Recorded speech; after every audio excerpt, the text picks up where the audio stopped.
Hey guys, welcome back to another video. I hope y'all had a wonderful long weekend. So last week on Thursday, Vivek Ramaswamy held a town hall specifically for truckers. And this is exactly what prompted this video. All right, Mr. Buttigieg, time to listen up and listen close. We have many players in the logistics chain. We have the brokers, the carriers, the freight forwarders, the shippers, the receivers, the dispatchers, but who seems to always get the short end of the stick? Carriers, of course, and by carriers, I also mean owner-operators, drivers, and the actual trucking companies. So let's take a look at some real scenarios. Ready? Let's go!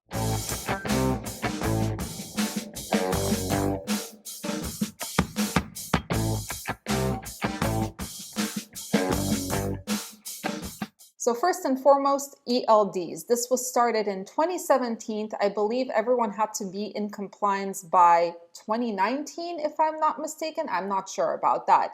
But basically, the very thing that they are trying to prevent, which is unsafe driving, is the thing they are causing. For example, and I'm going to use our own experience, we started off as a reefer carrier, and reefers are bound by very strict pickup and delivery times that are usually very, very late at night or extremely early in the morning. I remember how exhausted my business partner was because he was forced to sleep when he was completely awake and to drive when he was supposed to be sleeping. Why? Because of the ticking time bomb in his truck called the electronic logging device. Now, if he actually drove when he was awake and slept when he was tired, there would be either a logbook violation, which would result in a bad CSA score if he got inspected, which, by the way, can trigger an audit, or he would be late to the pickup or delivery appointment, which would result in a fine from the broker and missed working days. But that's not all.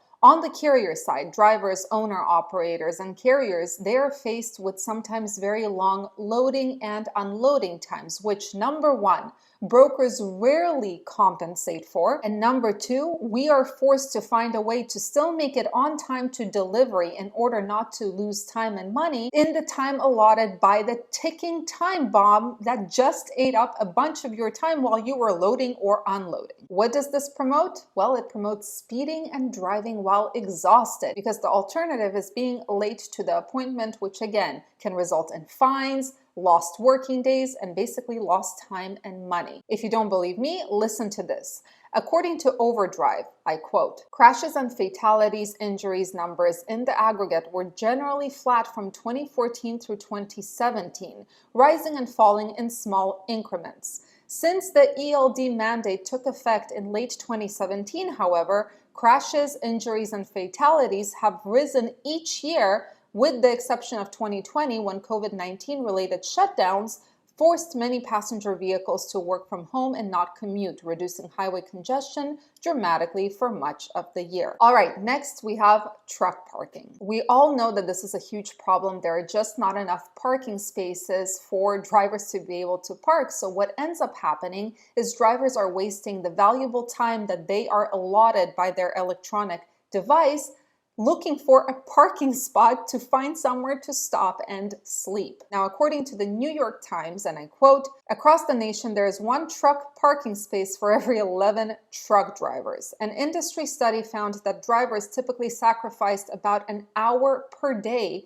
trying to find parking.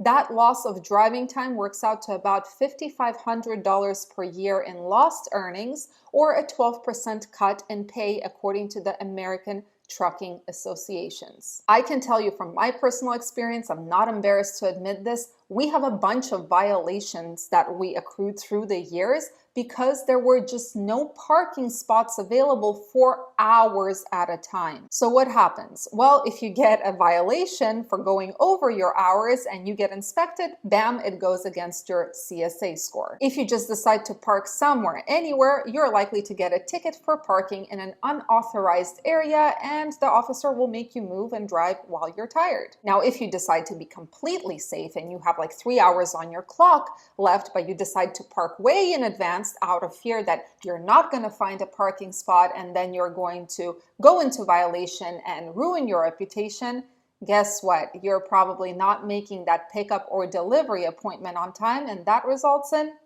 lost money. So basically what they want us to do is to somehow predict with 100% accuracy what the parking situation is going to be like in about 5 hours from now. It's absolute nonsense. All right, number 3, nothing to do with the government per se, but still, short end of the stick. FreightGuard reports this is an absolute scam of a system. Brokers who you sometimes haven't even worked with can put up a FreightGuard saying that you refused from a load and you didn't even sign the carrier packet. You didn't even get set up with that broker. This is a true story from one of our community members. And the kicker, you as a carrier have absolutely no way to remove whatever the broker decides to put on the carrier 411, whatever FreightGuard they decide to put there. Of course, unless you want to pay a huge amount of money to some lawyer who's going to try and help you remove that review, or you talk to the broker directly and get them to somehow magically remove the review. Now, according to a very recent post on Reddit by a carrier, this is what they said, and I quote, "I went to Carrier 411 website to see if a broker made a FreightGuard against me. The website said in giant letters that they do not create accounts for carriers. Cool, no problem. Called their number, told them my MC, and got hit with an automated voice message saying,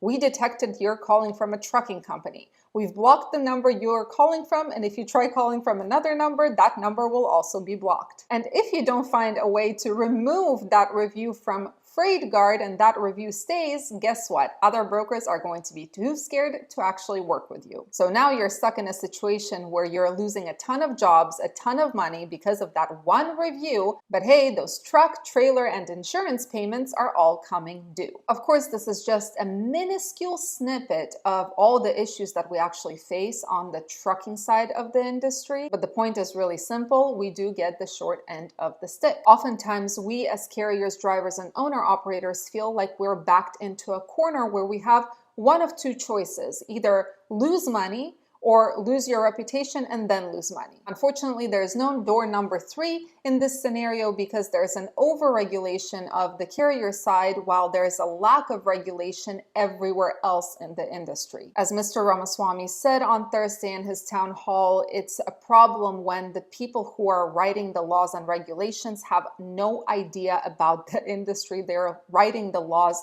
for. It's kind of like having a dispatcher who has no idea about anything related to trucking and books you a load that has to deliver the day after tomorrow, 1,850 miles, and are surprised when you say, "but hours of service," and they're like, "Why? You can make it, right?" Anyway, guys, I know this was more of a vent video than a educational one, but sometimes it really drives me nuts that all of the responsibility falls on the truckers' shoulders, even if the issues are caused by outside factors and those issues are just being ignored. Wishing you all a fantastic rest of your week, and I will see you in the next video.